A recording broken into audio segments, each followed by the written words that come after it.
Volodymyr Zelenskyy, the comedian-turned-wartime president, took office in 2019 facing a monumental challenge. Russia had annexed Crimea and the conflict in eastern Ukraine was raging. Zelenskyy needed American support. He chose a path of strategic flattery. He mirrored Trump's populist rhetoric. He avoided criticizing the US president, even during the impeachment inquiry. This approach worked. Zelenskyy secured millions in military aid, a lifeline for his embattled nation. This diplomatic dance continued. Zelenskyy walked a tightrope, carefully navigating the complexities of US-Ukraine relations. He understood the stakes. Ukraine's survival depended on maintaining American support.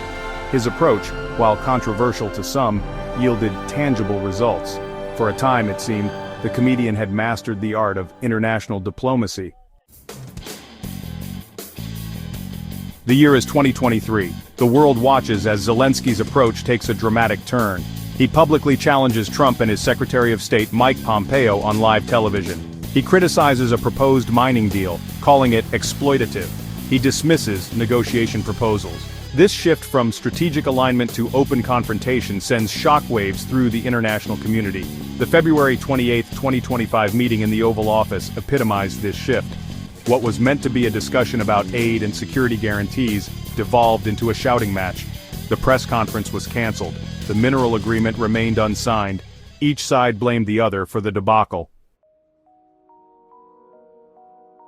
To understand this clash, we need to examine Trump's foreign policy doctrine, America First. Trump views international relations as transactional. He expects tangible returns on American investment. This approach extends to U.S. aid to Ukraine. Trump demands accountability, pushing for strict audits and demonstrable progress in fighting corruption. The proposed mining deal encapsulates Trump's perspective. He saw it as a fair exchange resources for weapons, a mutually beneficial arrangement.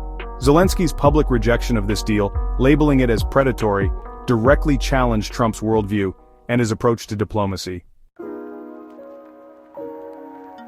Section 4, A Bridge Too Far, Conservative Backlash to Zelenskyy's Tactics.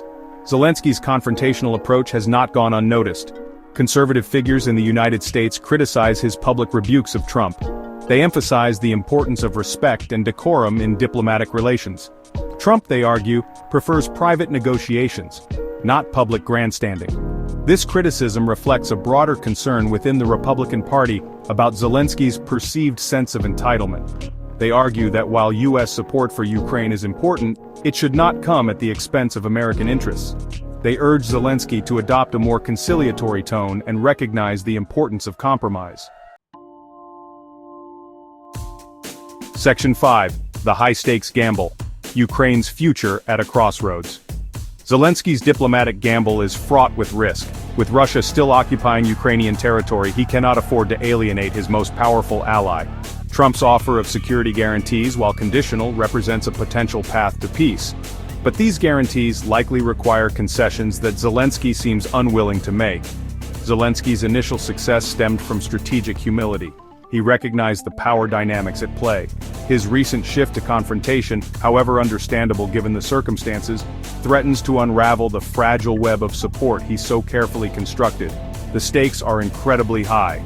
The future of Ukraine may depend on Zelenskyy's ability to adapt, to rediscover the art of strategic humility, and to secure the support he needs to navigate his nation through this perilous moment in history.